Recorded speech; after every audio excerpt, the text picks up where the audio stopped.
Hello again and welcome to Pick Yourself, the podcast that helps you build a meaningful electronic music career. If your goal is to create and release outstanding music on respected labels, get better bookings and grow a tribe of true fans instead of just social followers, then this show is for you. My name is Philip, thanks for tuning in, and now let's get right into today's episode.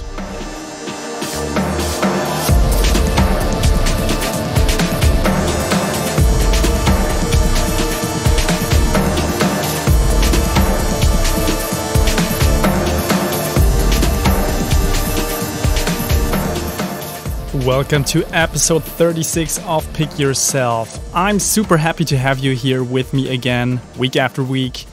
This podcast is coming out every Tuesday, so make sure you subscribe to it on your favorite podcast platform. And by the way, if you want to support the show and you really like what I'm doing here for free, essentially, then I would encourage you to leave a review, especially on Apple Podcasts. That makes a huge difference for my work.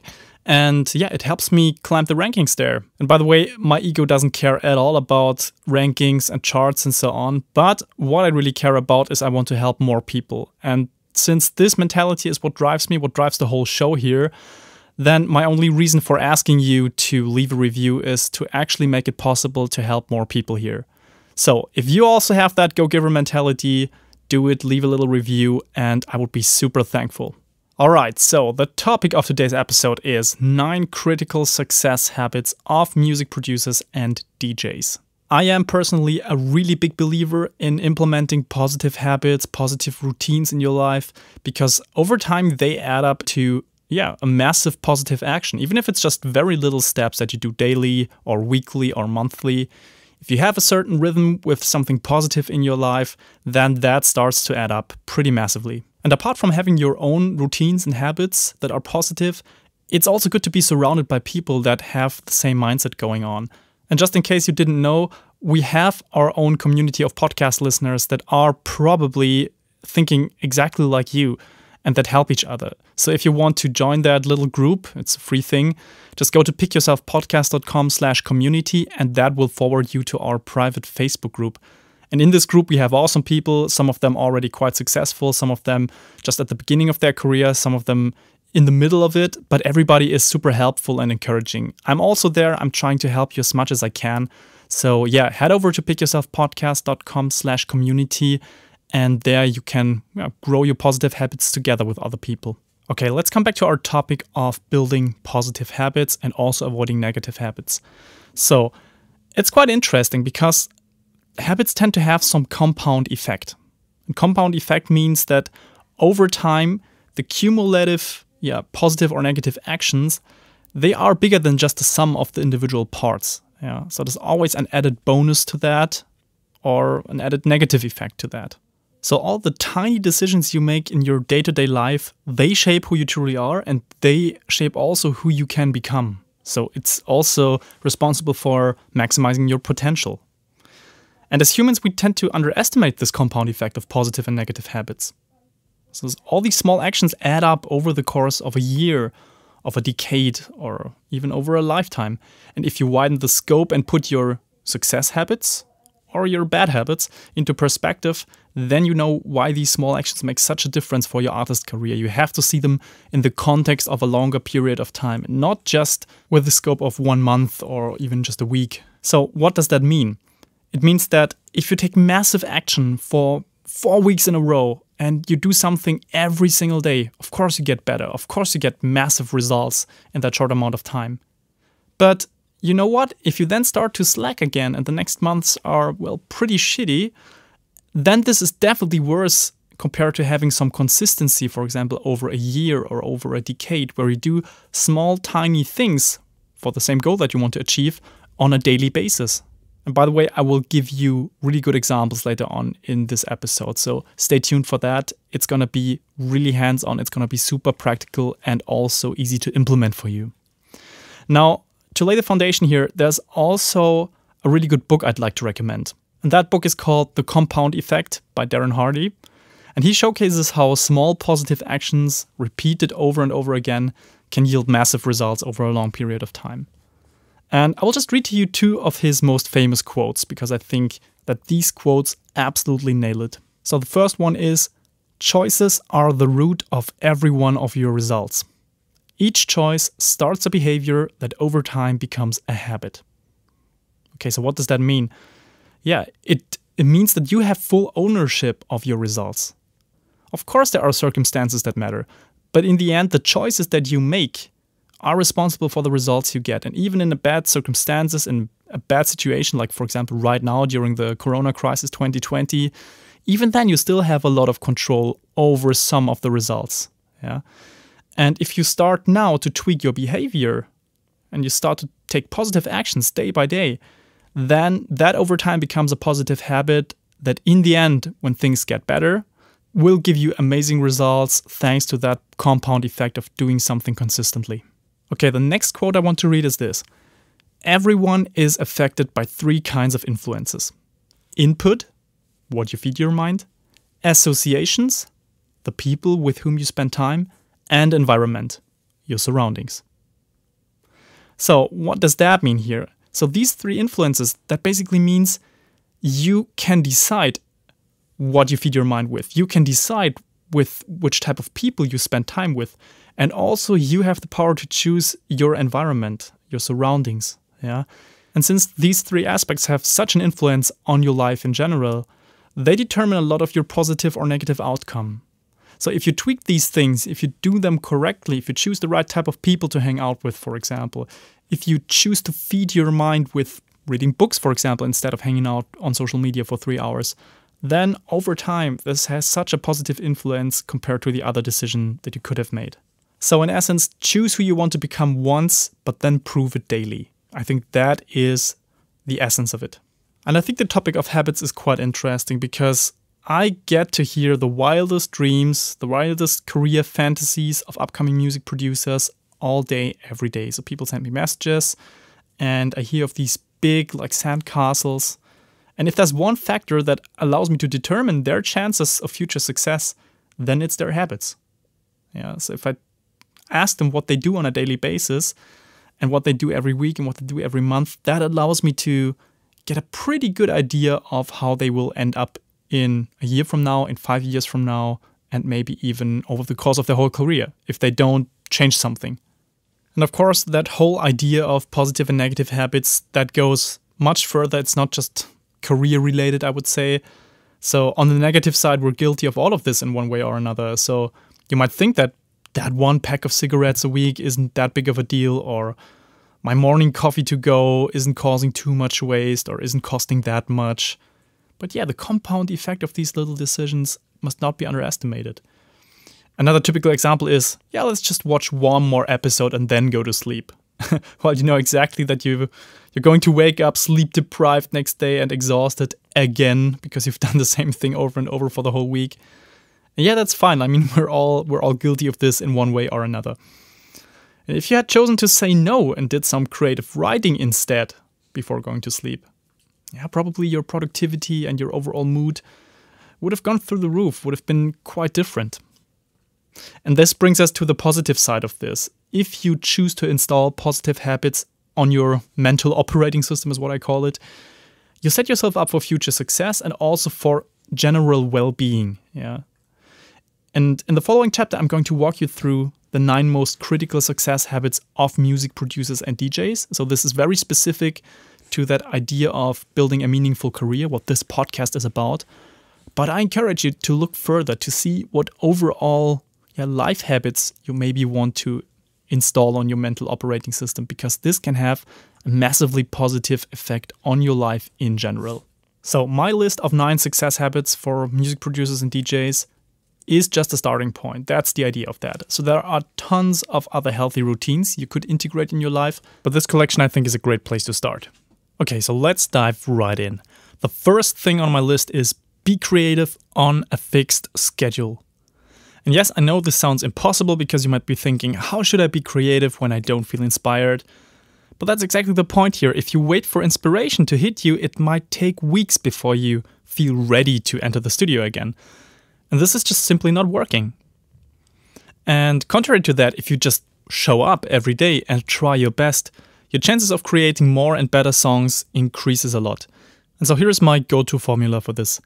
First of all, you find out what your most creative and productive phase of the day is. And by the way, I have done an episode on time management, so you might want to go back to that episode because there I explain in detail how to find out this phase. Then next important thing is you block that slot in your calendar and you set a reminder so that you don't forget to do this daily. And then you track how often you actually show up and you aim for 60 days of continuous so-called habit forming. So for some people, 30 days is enough, but in my experience, it takes much longer than that to build a solid success habit like that.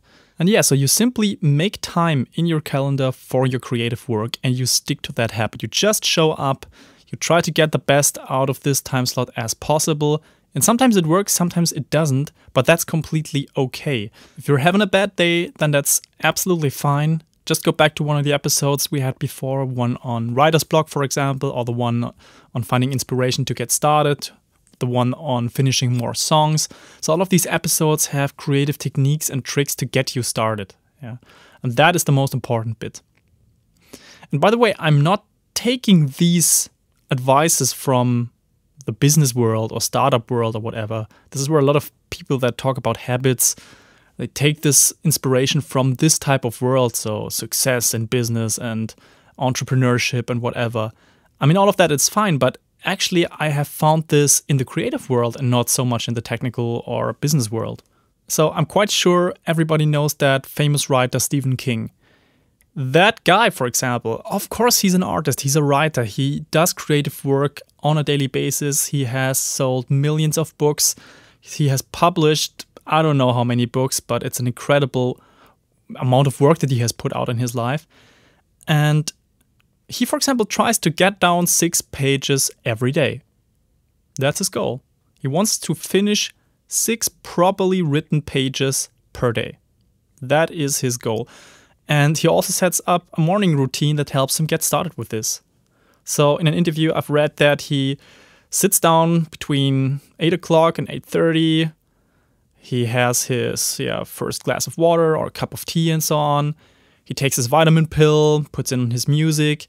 He sits in the same seat, has everything arranged around him, the papers are ready and so on. And all these things are prepared in a certain way that helps him get started. So it triggers his mind and tells him, hey man, now is your creative time. You will start dreaming soon. I think this is the expression he uses in the interview. And that's it. He sits down, tries to get down his 6 pages per day. And you know what? He will also have a bad day. Sometimes it's just 5 pages. Sometimes it's just 2 pages. And sometimes it's 12 pages or 20 pages because it simply flows. But the most important thing is the consistency here. He shows up every single day and tries to get down these 6 pages. So think about how you can implement your creative routine every day. Just try to find a time slot, try to find like a minimum goal of what you want to achieve there. Honestly, if you just open up your DAW and you maybe spend an hour in it every day, that's absolutely fine. An hour every day is going to be adding up to a lot of creative time over 1 year, or over 5 years. And some days you will have more time and you will just keep going. Sometimes you have a bad day and you maybe end with that hour and there's not much happening. But that's fine. You have another chance on the next day. And that is also a very comforting feeling. Okay, the second success habit on my list here is grab lunch or have a coffee with someone in your local music scene once a week. Okay, I know right now we have the coronavirus going on, so this is probably not going to happen in real life. You have to do it virtually, but still, the same thing applies. I believe that building honest and meaningful relationships with like-minded people in the music industry is one of the key factors for success. And it's also exactly the same reason why I don't believe that this superficial way of networking does you any favor. I've made a dedicated episode on that topic, so go back and listen to that if you want. But I think it's a good idea to block a time slot in your calendar every week, specifically for the purpose of meeting with someone from the local music scene. And this can be one of your producer friends, it can be a show promoter, someone who runs a label, maybe even a music journalist. And the goal of these meetings is not to discuss business or anything. It's simply a relaxed conversation about what you're both up to at the moment, what struggles you're facing in the music industry. Yeah, and maybe something comes up, how you can help each other. Yeah, so this should happen naturally. And the type of people you want to meet here are the ones that you are really interested in. Yeah, interesting people with whom you can have a great conversation, a great honest conversation. This is the goal here, nothing more, nothing less. And since I know that some people are genuinely better at this than others, and for some of them it's more difficult, let me give you a quick best practice guide for this type of meeting. So first of all, make sure you don't talk more than the other person. This is so important, yeah. I hate these types of meetings when someone requests to meet with you and then that person kind of talks 95% of the time and you talk 5% and it just feels very awkward because they want something from you in the end. This is very strange. You don't want the other person to feel that way. So make sure that the conversation is balanced. It brings me to the second point. Ask questions about things that you're genuinely interested in. So if that other person is talking about something interesting, follow up with questions. Try to dig a little bit deeper. Show real interest. That's so important. That brings me to the next point. Be authentic and humble. Don't try to appear bigger than you really are. And this is quite funny because a lot of people, when they have these meetings for the first time, which is usually early on in their artist career, they try to prove something to the other person. And usually that other person is at a different level already. They try to prove something, they try to appear bigger than they really are, and it's creating a very awkward atmosphere. Yeah. So be humble, be real, be who you are, and that's fine. And last but not least, pay for food and drinks if the other person is fine with it. And in case you can't meet in the real world due to, for example, coronavirus right now, we have 2020, and this is like the problem of the year, the biggest one at the moment. If you can't meet physically for whatever reason, then try to set up a video call to catch up in a personal way still. And since you often need some kind of reason to meet someone, if they're not a close friend or not a partner that you already know, find something interesting that's going on in their field and say you'd like to find out more about XYZ. Yeah. So your goal is not to tell them something about you, but to care about what is going on in their life, in their business, in their path that they're on. All right, success habit number 3. Support other artists and share their work with your audience. So this is super easy to implement, but very powerful at the same time. And one of the biggest mistakes that I see upcoming artists make is that they try to hold others down. And that is so stupid. They're afraid of losing their audience's attention and therefore they simply don't share any work of other artists at all. And to me, this is a mindset issue. If you adopt the so-called abundance mindset, and that means there's no shortage of resources, then you stop thinking that way.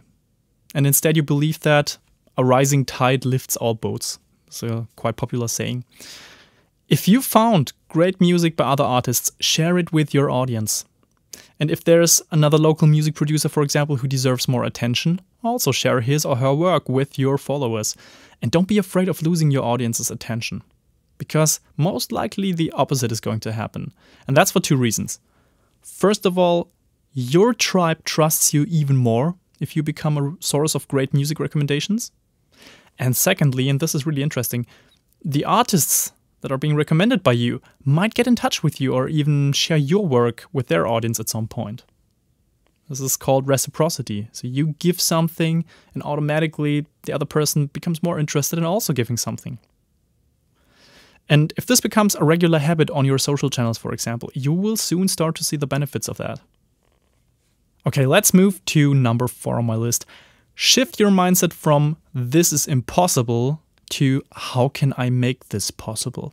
So sometimes the obstacles that you have to face in your music career can feel overwhelming. And achieving your goals might feel impossible when times get tough. But there's an important mindset habit that you can adopt. So instead of giving in and saying, "this is impossible," start to ask yourself the question, "how can I make this possible?"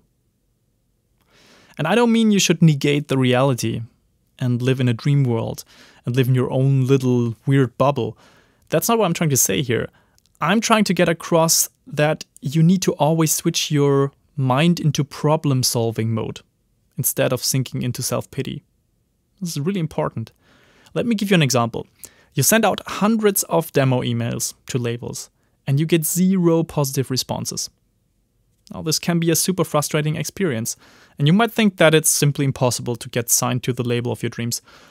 But what if your whole demo submission strategy was wrong in the first place? By the way, we have an episode on that.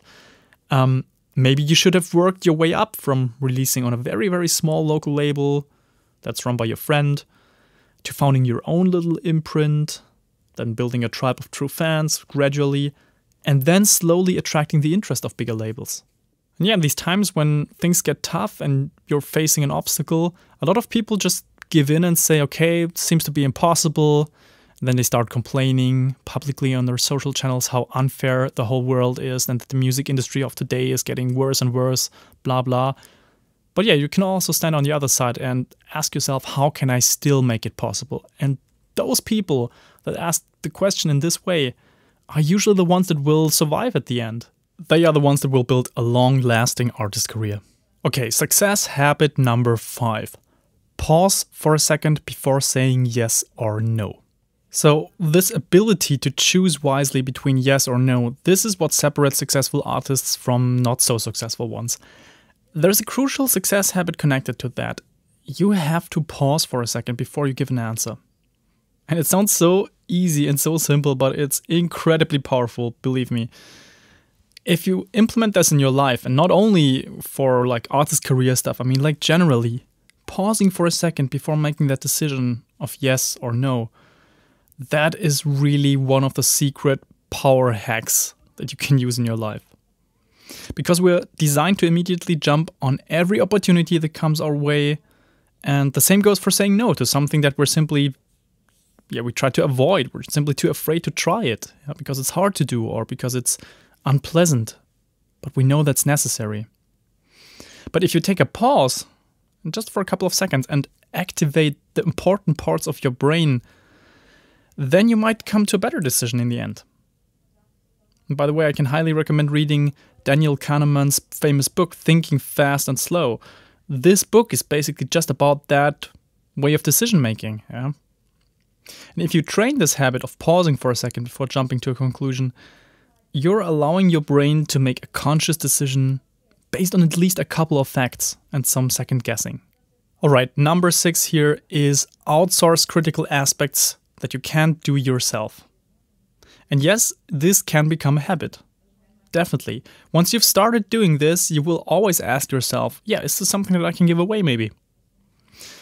If you, for example, continuously struggle to get good artist photos, then yes, you should start outsourcing it. You should start paying somebody, or at least like having somebody do you a favor and you do something in exchange.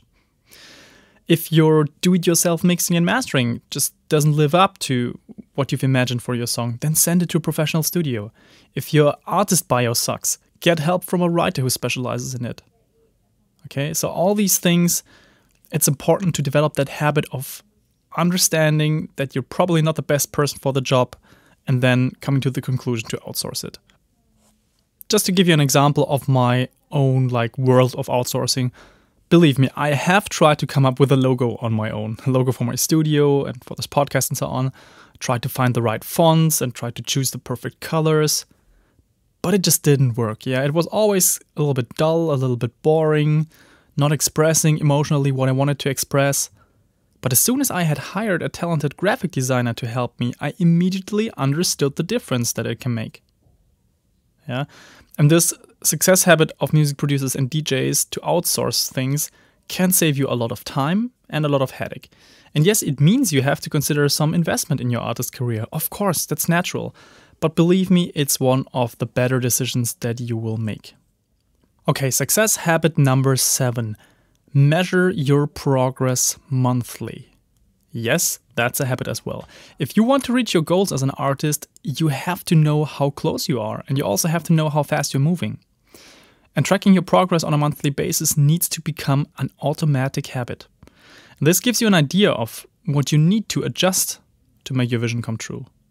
If you have no idea where exactly on that spectrum you sit, then how do you know what to adjust? How do you know how much more effort you need to put in? And I suggest doing this in the following way. So first of all, you start with your measurable goals as an artist. You have to set these goals, and we've made an episode specifically on that, so go back to that if you haven't like adjusted that goal setting process yet. You start with that. Then you break them down into smaller milestones, and then you find out what exact actions you need to put in regularly to achieve these milestones, and then later on your overarching goals. And then you just simply track and measure your progress using some kind of spreadsheet that you come up with. Yeah, and it doesn't have to be super difficult, so come up with something easy at first. Yeah, ask questions like, okay, how many days have I stuck to my daily routine of writing music? Have I put in 1 hour a day for writing music, for example? If that is something you want to track, then you can do it in this tracking sheet. Have you posted daily on your social channels? Has that happened? And by the way, I'm not saying that this is like the most important thing you should do. It's just something, you have to decide what you want to put in here. If that is something that works for you, something you want to follow, something that comes natural to you, then this could be something you measure. And you review this at the end of the month and you see, okay, how did I perform compared to the last month? Have I been able to keep up with the speed? Have I probably done more than last month? Have I performed worse? And if I have performed worse, why was that? That's also an important question to ask then. And this gives you an overall idea, like, in which direction are you moving? How fast are you moving in that direction? Is that in line with the goals and the specific milestones in between that you want to achieve? Okay, success habit number 8 is write a daily journal. And some of you might have been doing this anyway for years, and others can't even imagine doing something like this on a daily basis. But believe me, writing a journal, or at least doing some creative writing, for example, is one of the most powerful success habits that you can develop as a music producer or DJ. First of all, your cluttered mind needs to process a lot of things. And handwritten notes provide a lot of clarity and structure and free you up. And what does that mean? In consequence, you will have more mental bandwidth for the important things, for creativity, for productivity, for moving things on in your life. Moreover, writing also helps us connect with our emotions. It helps us reveal subconscious wishes and fears and stuff like that. And therefore, it facilitates becoming the best version of ourselves. And I know this kind of sounds like you're listening to some self-help podcast or something. But yeah, in a way, that's true, because you will have difficult phases. Sometimes personal stuff gets in the way. Sometimes you don't have your full focus because like weird shit is happening in your life. And you need some way to process this. And in my experience, this is the thing that works best, yeah? If you get it out of your system by writing it down, it definitely helps you free up your mind again for what you actually want to do on that day. And just so you know, I'm also preaching this to myself right now because I have had this habit for quite some time, but I've been slacking this year. And I will have to get back into that routine because I know it helps me quite a lot.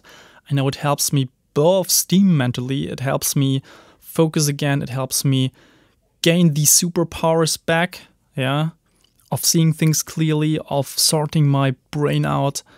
And therefore, I really recommend this to myself, and I also recommend this to you because I have seen the positive impact of it already on my own. So if you now want to get started with this habit, you first need to find out what type of writing feels most natural to you. Do you enjoy putting down some grateful thoughts at the end of the day, for example? Or would you love to start your day with writing a short creative poem, for example?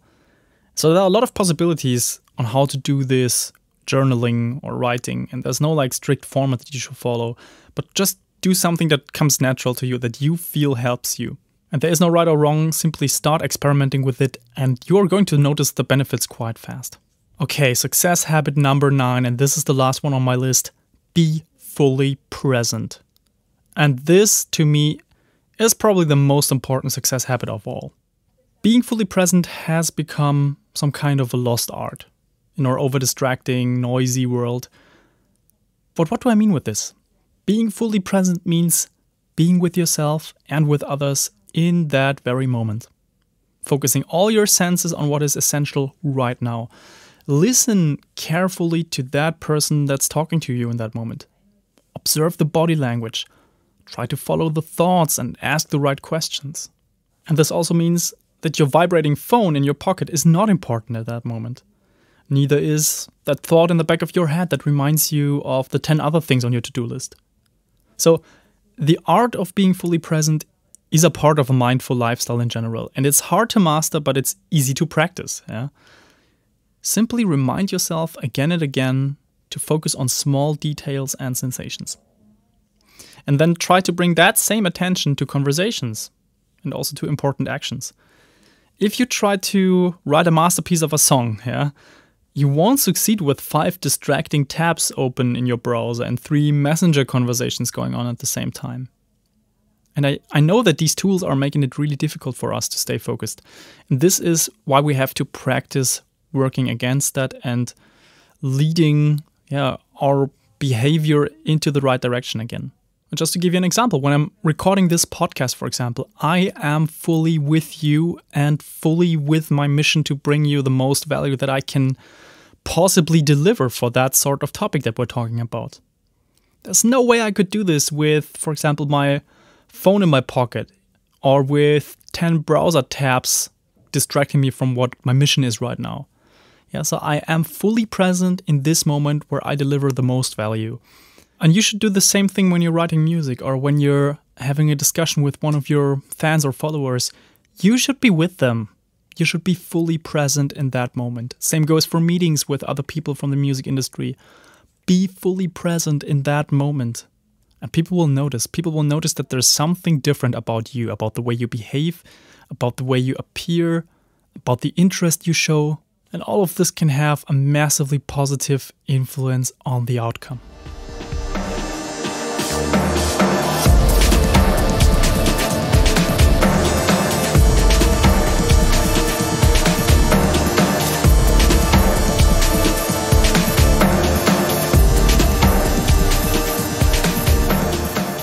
Okay, so these were my 9 success habits that I recommend for music producers and DJs. The question is now, how can you implement this? How can you take action and do the things that you've learned here in this episode?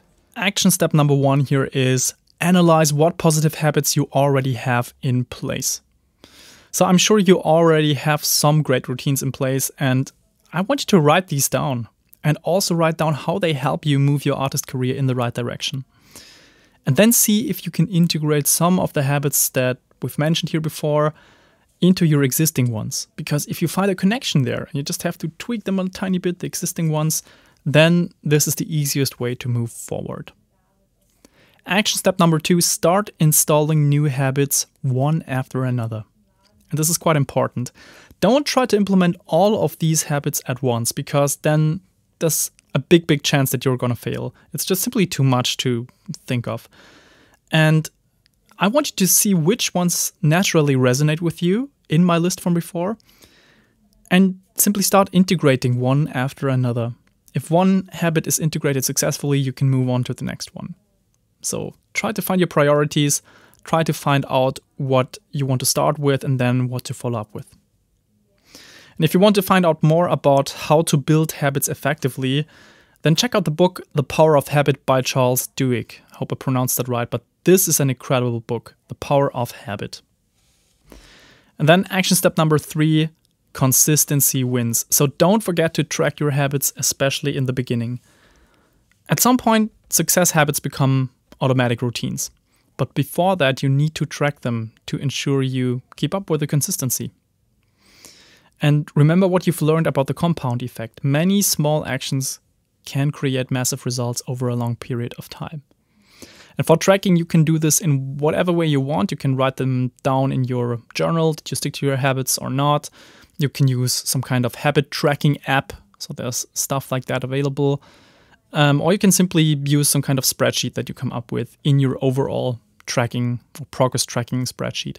So this stuff is definitely possible. But what way you use doesn't matter. It's just important that you have some way of tracking so you hold yourself accountable. All right, now that's it for this episode. I would love to hear from you what positive habits are helping you grow your artist career. What have you already implemented? And what negative ones are holding you back? I would also love to hear that from you. You can leave a comment at pickyourselfpodcast.com, where we have like a dedicated blog post for every episode. You can also join our community where we have a discussion thread for every single episode. So just go to pickyourselfpodcast.com/community, join our private Facebook group, and then you can leave your comment in the dedicated discussion thread. Or you simply shoot me a direct email, philip@copilco-productions.com. I would love to hear from you, and I hope to see you again in the next episode. And if you're the kind of person that loves implementing things you learn on a podcast like this, I have something for you. It's called The 7 Strategies of Highly Successful Electronic Music Artists. And that is a free PDF that you can get at pickyourselfpodcast.com/free. And what I've done here is I have condensed the things that have worked for my most successful studio clients and put these 7 strategies together for you to digest them in less than 5 minutes, but this is going to have a huge impact on how you see things, how you strategize your own artist career, because I would love to see you succeed in this industry. I would love to see you make a difference overall.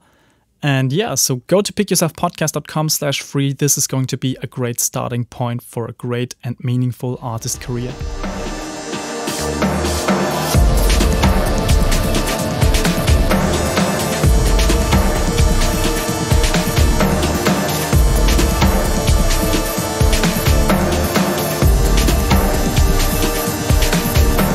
If you don't want to miss any of the upcoming episodes, please make sure to subscribe on your favorite podcast app. And you can find detailed blog posts for every single episode on pickyourselfpodcast.com. Until then, see you next time.